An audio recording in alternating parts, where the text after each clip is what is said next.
Greetings and salutations, this is Imperator Vespasian and his ever-trusting sidekick. Hello. Are you ever-trusting?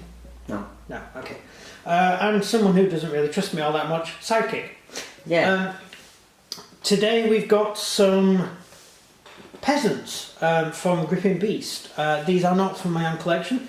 I'm getting bored of saying that now, but there are quite a few figures. And this is part of the Viking range, the sort of Dark Age or the medieval range that they have.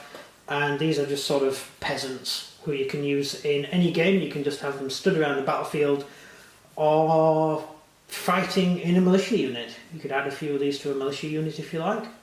There's all sorts of stuff you can do with them. The figures themselves come with what you can see there and there. However, these two are spears from the Russian box. The Fireforge Games Russians, the really long spears. Basically, you get a hoe and a whatever that is. I think that's for hay, I think, or something like that. I'm not a farmer, so if you're a farmer, let me know. No, don't bother, I don't care. And then the other two things for them to carry are just basically long sticks. And I kind of figured that even your average peasant would have something like a spear, because you do have to actually have things to defend your village with, your house. And if these guys are farmers, they're going to need something like a spear, because you have boars, bears, wolves, and people who you don't like knocking around, and spears would probably be the first thing of choice because everything happens on the other end of it. So I gave them spears because they will be sort of a default weapon if you're not actually carrying a weapon. However, I did make the tips of the spears brass or copper. It'll be copper. Because you're not going to spend much money on actually getting an iron spear. It would just not be really worth it. So they made a little copper spear out of some spare copper they're knocking around, or brass, whatever you want to call it.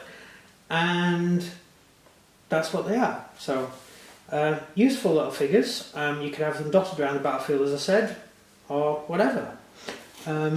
Questions? Any questions? No. Oh, that's boring then, isn't it? I could try and give you a history of peasants, but that'd be a bit boring too. See, everyone knows about peasants.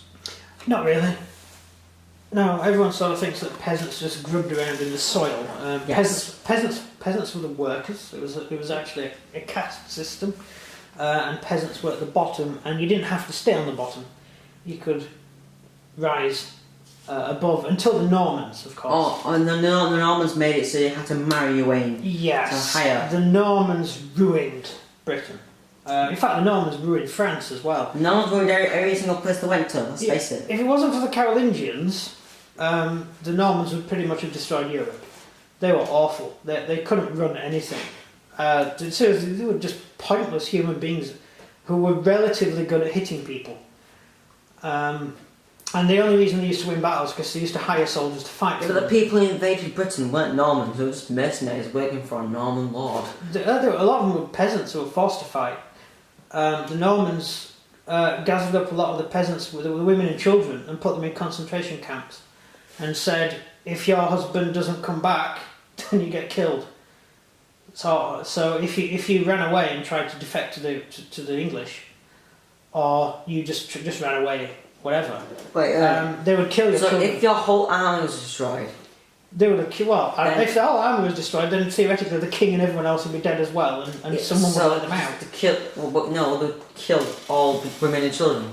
Yes, yeah. If you fail, if you throw your weapon away and run away, then your name will be taken, and they will. Yeah, because you're going to know who Barry is in a massive crowd of men. Yeah, and you would go to the camp and you would kill his wife and child.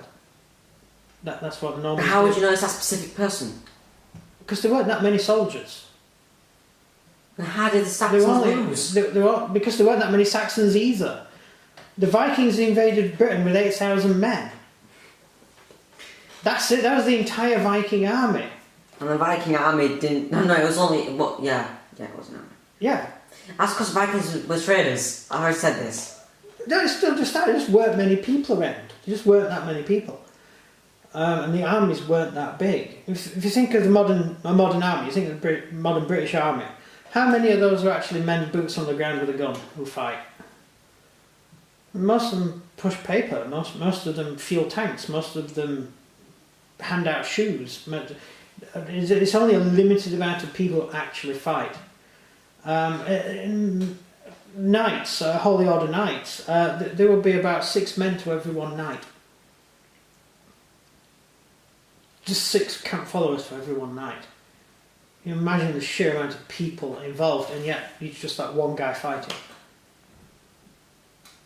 So it's a huge amount of people.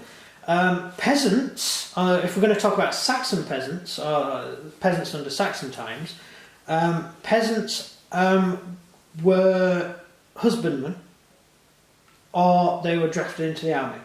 If you were a husbandman, that means you got married, you own land, or you owned a plot of land, usually or rented it. And the ones who weren't married, they were drafted into the army and did a term of service, usually 2 seasons, and they would serve for 2 seasons in the army. And the army wouldn't really do much; there wasn't much fighting to do. So you would march up and down, you would wear armour and just feel really cool because you're in the army, and you would do maintenance mainly. You used for engineering, so fix roads, fix bridges, help build houses. Useful people to have, a large amount of able-bodied men that you can do things with. And of course, if you're invaded, then all those men who've done their term of service can then go and fight because they're trained soldiers. So quite a few of these peasants would probably have a Saxon hauberk or a chainmail vest, and a helmet somewhere, and a shield, and a sword.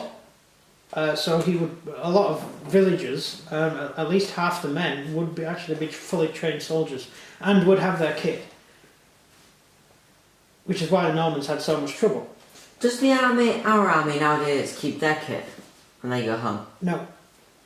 It's stupid. No, they take everything off you, give you a pair of trousers and a jacket, and say, bugger off, go and starve on the street. They get paid in the army. Yeah, you get paid.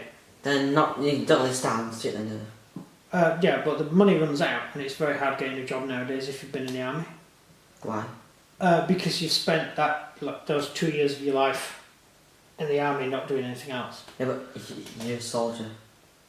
Yeah, but technically they should have all the rights. They should. They defended the country then. If you want to argue over it, I say soldiers should be allowed to vote and very few other people, but... Wait, what? Soldiers don't vote? No, it's the same rights as everybody else. For some reason, everyone in England is allowed to vote, even if they haven't got a vested interest in what happens. Because the suffragettes wanted everyone to get the vote, so they did. Which is stupid because they actually already had the vote, but we're not going to argue over that. Just the way the system worked. Because it was a woman that cast a vote, not the husband, the wife cast a vote. And the way the system worked.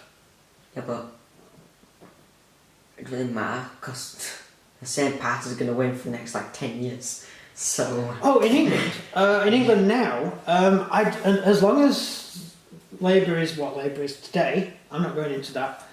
But as long as Labour is the cancerous polyp on the anus of humanity it is today, it will never get re-elected.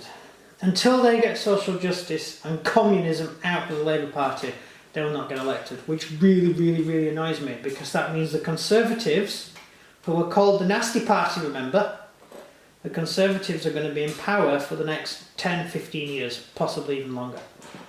And there is nothing you can do to stop them demolishing the NHS, privatising everything. They're not that bad. No, but how are you going to stop them doing anything they want? If they decide to privatise the NHS, there is nothing you can do to stop them doing it. There's no party that can stand against them. And that is really annoying, and I blame Corbyn for that. If you want to get right down to it. So, the peasants you see here before you are the peasants. They're basically us. Well, actually, no, we wouldn't be peasants, technically. We'll be like... We'd be husbandmen. I'd be husbandmen. Yeah, because we own land. Yeah. We have a house. And so we would. Yeah, actually, either you or you. Oh no, your brother would be in the army.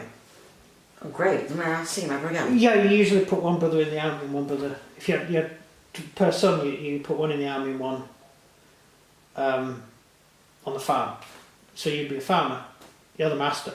So you'd be the farmer, and your brother would be sent to the army.